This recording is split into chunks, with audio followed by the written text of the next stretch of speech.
કલ્પના કરો, 10 વર્ષનું બાળક રોજની જેમ ઘરની બહાર જાય, પણ થોડા જ મિનિટોમાં આખું ગામ તેને શોધવા દોડે અને પછી જે મળે તે જોઈને દરેકના તો હોશ જ ઉડી જાય. આખરે મહુવામાં એવું તો શું થયું કે આખું ગામ ડરના માહોલમાં જીવી રહ્યું છે અને વન વિભાગે એક સાથે 10 પાંજરા કેમ ગોઠવા પડ્યા, આવો જાણીએ. ગુજરાતના ભાવનગર જિલ્લાના મહુવા તાલુકામાં એક હૃદયદ્રાવક ઘટના સામે આવી છે.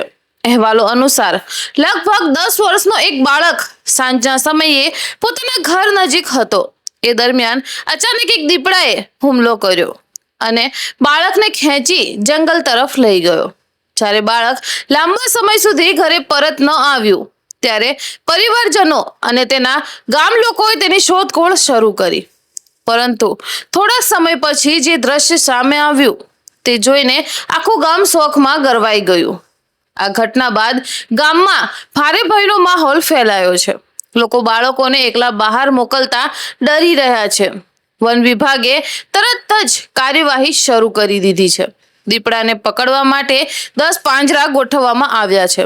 અનેક ટીમોને તૈનાત કરવામાં આવી છે અને સમગ્ર વિસ્તારમાં સતત સર્ચ ઓપરેશન ચાલી રહ્યું છે. કેટલાક અહેવાલો મુજબ ડ્રોનની મદદથી પણ નજર રાખવામાં આવી રહી છે.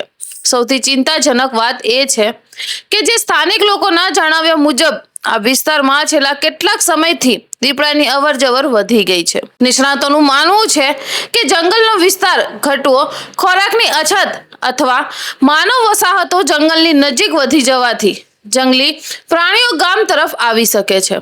એટલે આવા વિસ્તારોમાં રહેતા લોકોએ ખાસ સાવચેતી રાખવી તે ખૂબ જ જરૂરી છે. મિત્રો, જો તમે અથવા તમારા કોઈ પણ સગા સંબંધી જંગલ વિસ્તાર કે દીપડાના અવરજવર વાળા વિસ્તારમાં રહેતા હો તો ખાસ ધ્યાન રાખો. બાળકોને એકલા બહાર ન મૂકશો.